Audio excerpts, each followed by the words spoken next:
Hello. So last time we have seen that uh, we have seen a new concept that is about the kernel of a homomorphism.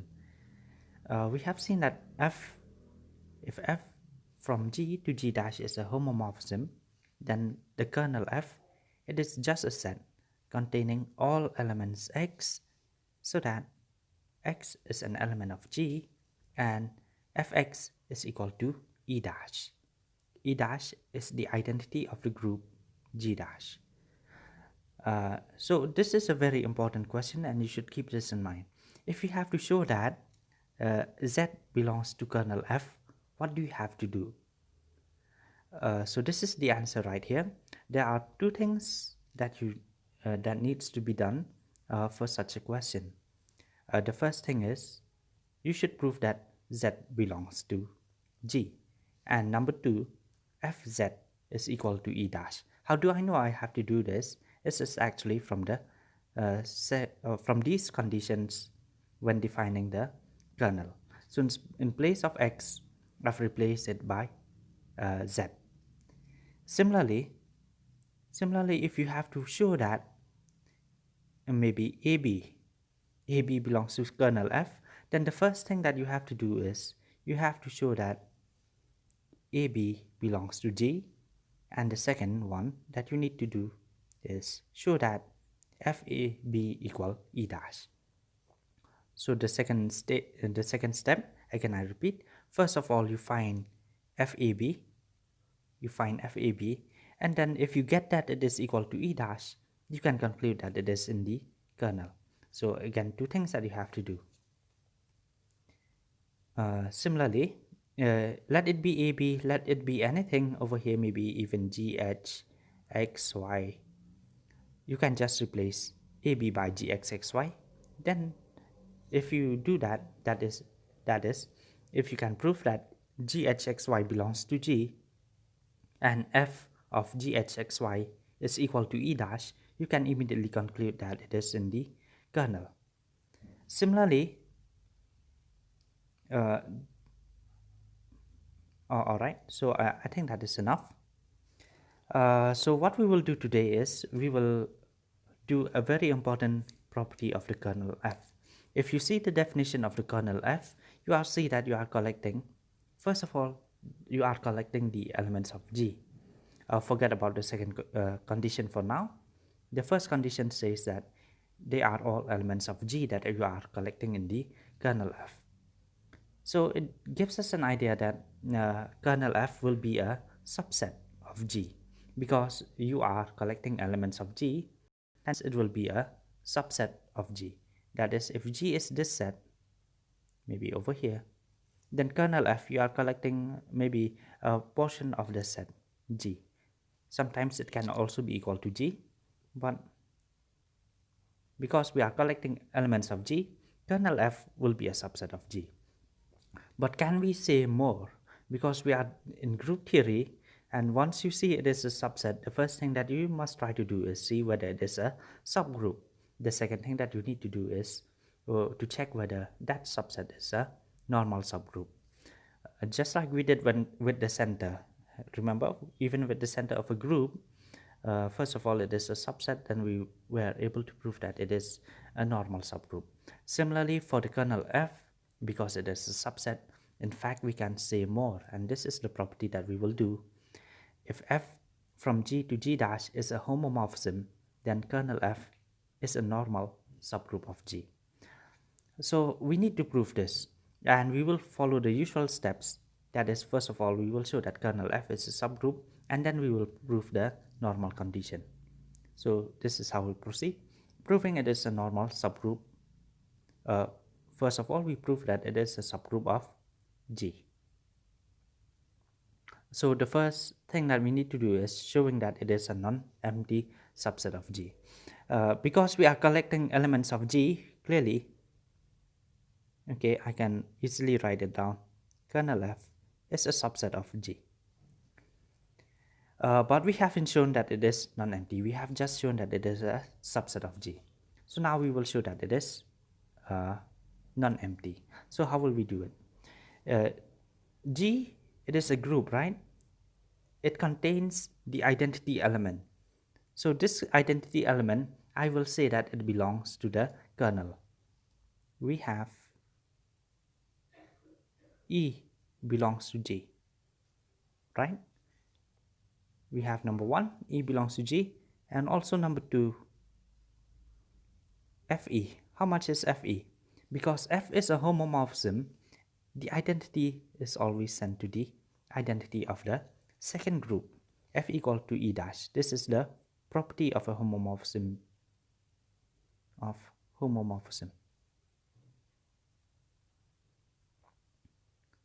So we have this element E belongs to G and F equal to E dash. Again, if you see this one, so we have shown that E belongs to G and F equal to E dash, we can immediately say that E belongs to kernel.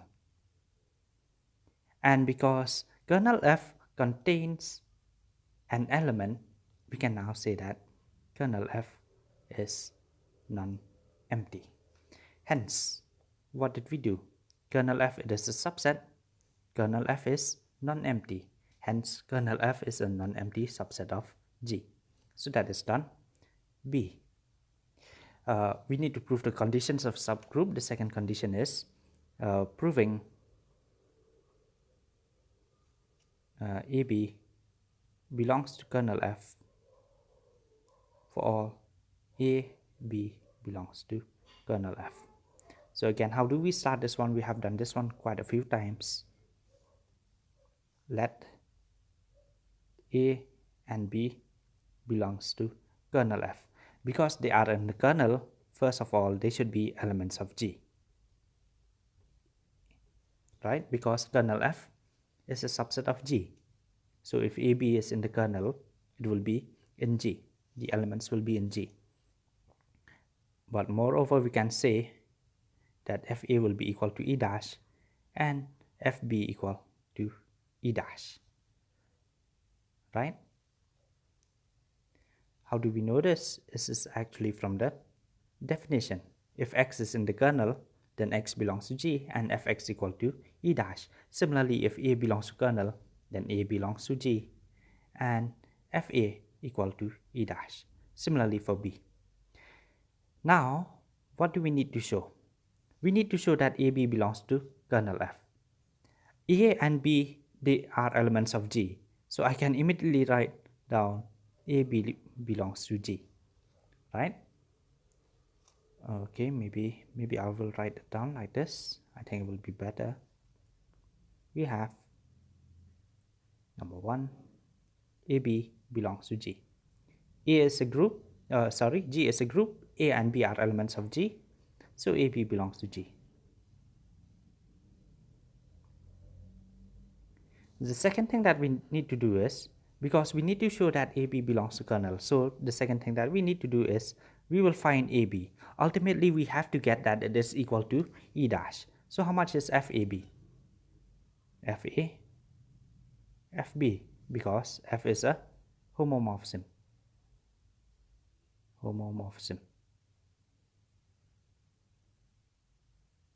I hope it is clear that it is a homomorphism. It is given in the question.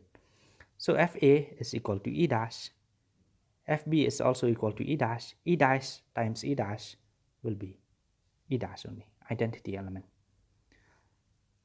Therefore, AB belongs to kernel F. We have that AB belongs to G and FAB is equal to E dash. Hence, AB belongs to kernel F. The condition C is proving A inverse belongs to kernel F for all A belongs to kernel F. So how do we do this? Let A belongs to kernel F. And because A is in kernel F, we can immediately write down that A belongs to G and FA equal to E dash. So we need to show that A inverse belongs to kernel F. We have Number 1, A inverse belongs to G, since G is a group.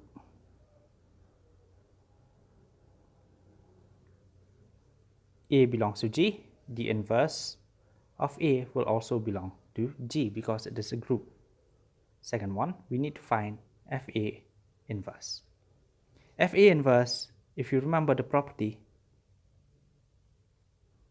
you can take the inverse outside of FA, since F is a homomorphism.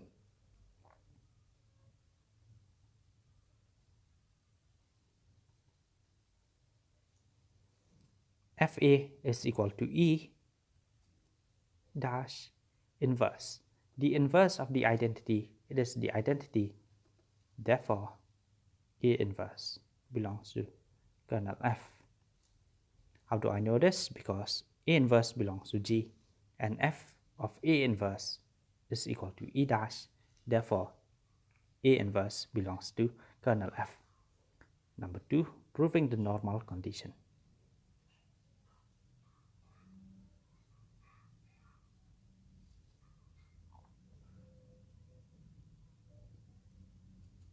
That is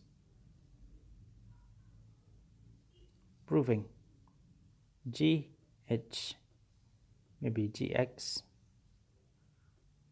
It doesn't matter even if you write it with H or X, belongs to kernel F for all G belongs to G and X belongs to kernel F.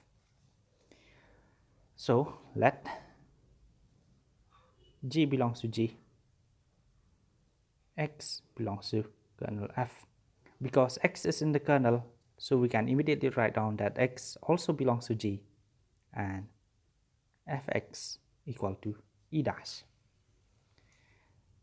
We have to show that Gx G inverse belongs to kernel F. We have Gx, number 1, G inverse. This is an element of G. G, it is an element of G. X is an element of G. G inverse is also an element of G because it is a group. So the whole thing, if you combine together, it will be an element of G, since G is a group. The second one, what we need to do, we will find F of Gx G inverse. Because it is a homomorphism, we can split this one. We can do it like this. So Fg, Fx is E dash, right? Fx is E dash because this one over here is actually because F is a homomorphism.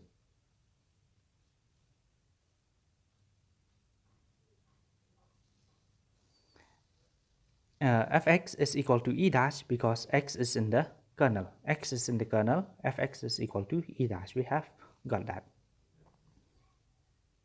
We can write it like this. Any elements times the identity will leave you with the element unchanged. So we'll do this.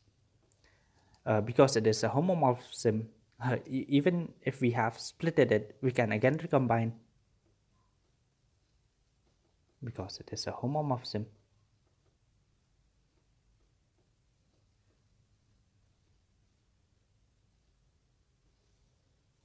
So G times G inverse will give you E.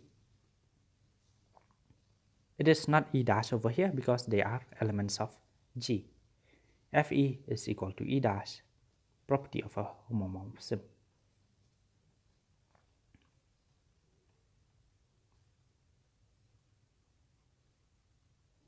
So we are done.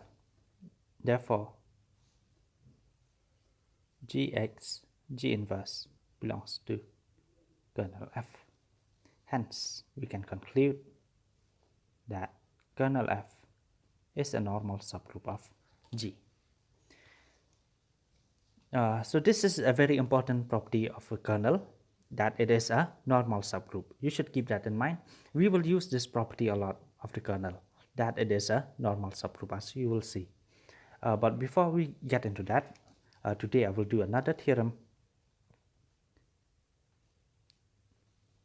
this relates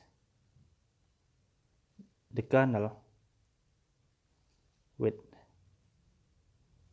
with monomorphism. Monomorphism, it means that 1 1. So what does this theorem say? Statement, I will write in the next page. It says if f from G to G dash is a homomorphism, then f is 1 1. That is, f is a monomorphism if and only if kernel f is equal to E. Alright, so we will show that f is 1 1 if and only if kernel f is equal to E. Let's see. So there are two parts because we have this if and only if statement. So we will do the direct way first. Let kernel f is equal to E. To show, we have to show that f is 1 1. So how will we start? That fa equal fb, a and b belongs to G. We need to show that a is equal to b. So how will we do it? I will multiply both sides by fb inverse. If I multiply by the inverse, you will get fb times fb whole thing inverse, right? And because this is an equation in G dash, a and b are of course elements of G, but this equation is an equation in G dash because fa is an element of G dash and fb is also an element of G dash. So over here you will get E dash. fb times its inverse will give you the identity, but the identity in G dash. So over here, what will I do? I will take this inverse inside. Okay, I will take it inside because it is a homomorphism. I can do that. The reason over here, since f is a homomorphism.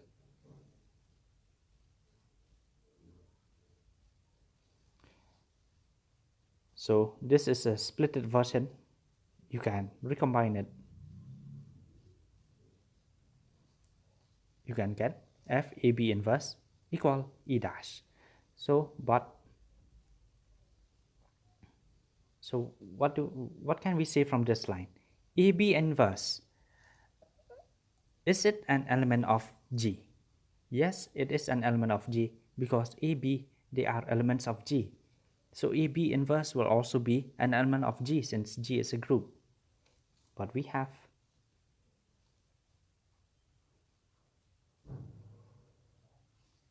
AB inverse belongs to G. And also we have this, I'll just write it down, and f AB inverse is equal to E dash.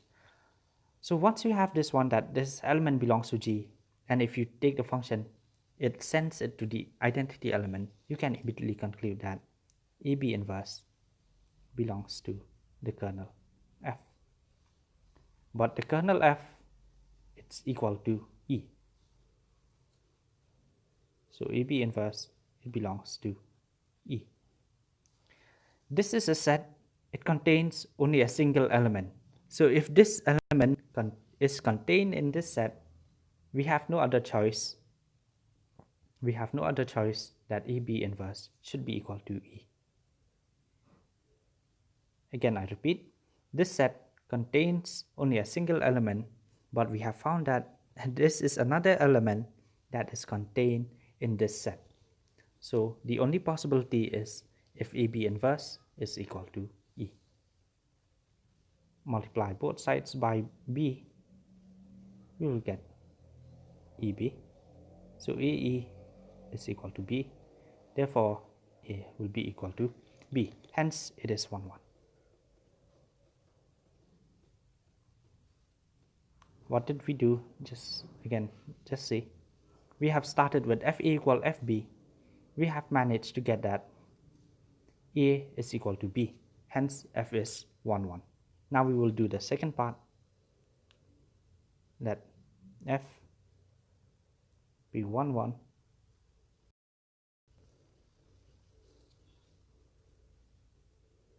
We have to show that kernel f is equal to e.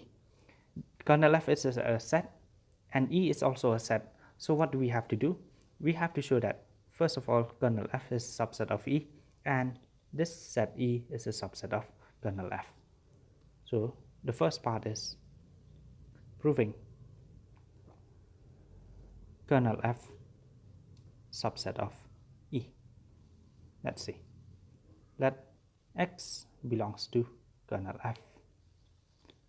So what can we get? We can get that x belongs to G and fx equal e dash.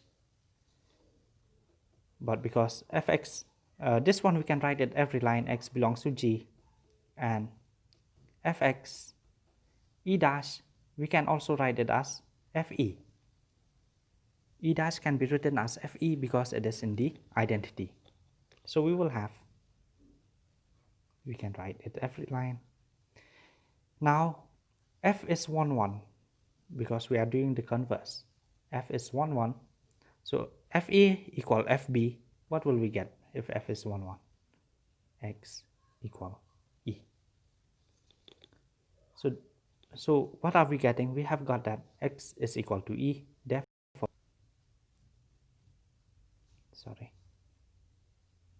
x belongs to this set. If x is equal to e, so x belongs to e. Hence, we have started with x belongs to kernel f. We have got that x belongs to this set e. Hence, kernel f is a subset of e. The second part, proving e subset of kernel f. Let x belongs to e to this set. This set contains only one element. X belongs over here, so we can get x equal to e. Implies e is an element of G because e is the identity, and fx we can write it now equal to fe because x is equal to e is equal to e dash. Therefore, e subset kernel f. So we are done. We have shown that kernel f subset of e. Hence, and also we have shown that e is subset of kernel f. So one is a subset of the other is a subset of the first one. Hence, kernel f is equal to e. So with these two, with the first property that kernel f is a normal subgroup of G, and with this second property that relates a monomorphism with the kernel, I will end this class today.